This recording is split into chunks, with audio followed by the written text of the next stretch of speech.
Have you ever noticed how easily the mind drifts toward what is missing? A missing opportunity, a missing comfort, a missing piece of the life we once imagined. It happens so quietly that we rarely question it. One small disappointment appears, and suddenly it feels larger than everything else we already have. But what if the way we look at our lives is gently shaping the way our lives unfold? What if the difference between bitterness and peace is often just a shift in perspective? Today's story is simple, soft, unhurried, yet within it lies a lesson many people spend a lifetime learning. Long ago, when journeys were slow and roads were uncertain, two young men set out on a long road home. Their names were Andrew and Michael. They had spent nearly 3 years working in a distant trading city, far from the rolling hills and quiet fields of their childhood village. Life in the city had been busy and demanding. The days were long, the nights were often restless, and now, at last, they were returning home. Andrew was known for his steady nature. He spoke calmly. He moved thoughtfully. Even when challenges appeared, his face rarely showed panic. Michael, on the other hand, carried a very different energy. He was quick to act, quick to speak, and sometimes quick to complain. On the morning their journey truly began, the sky was pale and cool. A thin mist hovered above the dirt road as they approached the edge of the great northern forest. Their plan had been simple. A carriage was supposed to carry them across the forest safely. But plans, as life often reminds us, do not always unfold the way we expect. The carriage driver stood beside his horse, shaking his head firmly. "I will not take this road today," he said. "Too many hunter traps, too much rain damage. It is not safe." Michael's shoulders tensed immediately. "What do you mean, not safe?" he snapped. "We've waited 3 years to go home." The driver simply shrugged. His decision was final. Andrew placed a gentle hand on his friend's arm. "It's all right," he said quietly. "We can walk. The forest is long, but not impossible." Michael exhaled sharply, clearly unhappy. But with no better option, the two men adjusted their packs and stepped onto the narrow forest path. At first, the journey felt manageable. Morning light filtered softly through tall pine trees. Birds called from distant branches. The air smelled fresh and damp from the night's rain. But as the hours passed, the path grew more dangerous. Andrew was the first to notice the traps. "Careful," he said, raising his hand. Half buried beneath leaves, a hunter's snare lay hidden across the trail. Just beyond it, another, and another. Soon, every step required attention. Their pace slowed. Their legs grew heavy. Sweat gathered at the back of their necks despite the cool air. Michael's patience began to thin. "This is ridiculous," he muttered. "If that driver had just done his job, we wouldn't be crawling through the woods like this." Andrew said nothing. He simply watched the ground carefully and kept moving forward. By midday, their water supply was already running low. The forest seemed to stretch endlessly in every direction. Still, they continued. Because sometimes the pull of home is stronger than comfort. Hours later, the trees finally began to thin. Relief flickered across Michael's face, but it did not last. Ahead of them, a wide river cut across the land, its muddy waters rushing fast from the recent storms. And where the wooden bridge should have stood, there was nothing. Only broken posts and swirling water. Michael stared in disbelief. "You have got to be kidding me." Andrew stepped closer to the riverbank, studying the current carefully.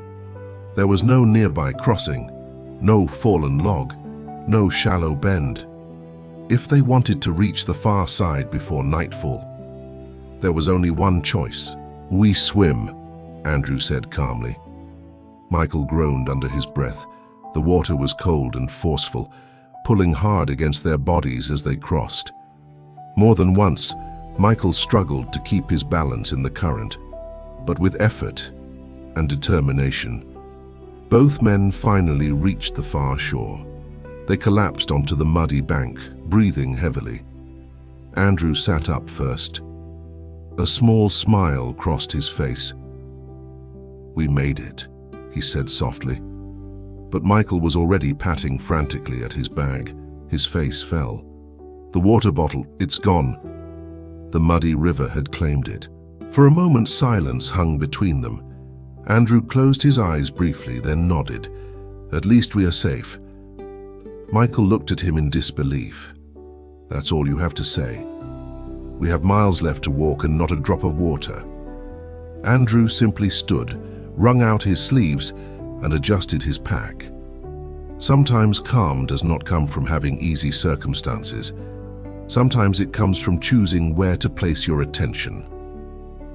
They continued walking. Not long after, dark clouds began gathering overhead. The air grew thick, heavy, and then the rain came.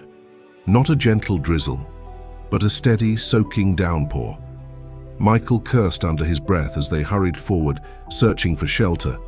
If their last dry clothes were ruined, the night ahead would be miserable. Just as the rain intensified, Andrew pointed ahead.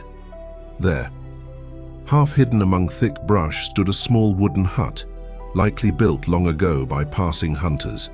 They rushed inside. The roof leaked in places, but it was enough to keep the worst of the rain away. For a while, neither man spoke. They simply listened to the steady rhythm of rain hitting the roof. Then Michael shook his head. "This trip has been one problem after another," he muttered. "First the carriage, then the traps, then the river, and now this." Andrew collected rainwater carefully in a small cloth. "We are still moving forward," he said gently. Michael did not respond. By early afternoon, the rain finally slowed. Sunlight began slipping through the clouds again. They stepped back onto the trail. This time, the forest gradually began to open. In the far distance, the faint outline of village rooftops appeared against the horizon. Home was getting closer. But the day was not finished testing them. The afternoon sun grew hot. Their stomachs tightened with hunger. Their throats burned with thirst, and their steps became slower, heavier, more uncertain. At last, they reached a wide, open field. Near the center stood a large, spreading tree, its thick branches casting a deep pool of shade across the dry ground. Without a word, both men moved toward it. They sank down beneath the cool shadow, breathing deeply. Andrew leaned back against the trunk and closed his eyes in quiet relief. Michael pulled out the last of their food. They ate slowly, silently. For a few moments, there was peace. Then Michael looked up into the branches above. His expression hardened. "What a useless tree," he said. Andrew opened his eyes. Michael continued, frustration creeping into his voice. "Big trunk, wide branches, but not a single piece of fruit. What good is it?" Andrew was about to respond, but before he could speak, something unexpected happened. A deep, calm voice seemed to echo softly around them. "Is that truly what you see?" Both men froze. Michael's eyes widened. The voice continued, slow and steady. "For many years I have stood here watching travelers pass beneath my branches." Andrew slowly sat upright, his gaze lifting toward the leaves above. "My roots hold the soil when the rains come," the voice said gently. "My branches shelter birds and weary travelers. My shade cools the earth on the hottest days." A long pause followed. "Tell me, am I still useless?" Michael's face drained of color. His earlier frustration melted into something else entirely. Embarrassment, humility.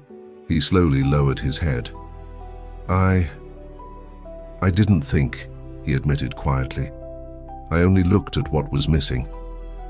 The leaves above rustled softly in the warm afternoon breeze. "Many people do," the voice replied. Silence settled gently around them. After a moment, Michael placed his hand lightly against the rough bark. "I'm sorry," he said sincerely. "Thank you for the shade." Andrew watched his friend carefully, and in that quiet moment beneath the wide branches, something inside Michael began to shift. They rested there a while longer, not speaking much, not rushing. Sometimes growth happens in loud, dramatic moments, but often it happens quietly, almost invisibly. When the sun began to lower in the sky, the two men rose and continued toward the distant village. This time, Michael walked a little more slowly, a little more thoughtfully. And though the road ahead was still long, his complaints had grown noticeably fewer, because once the eyes begin to see differently, the whole journey begins to feel different.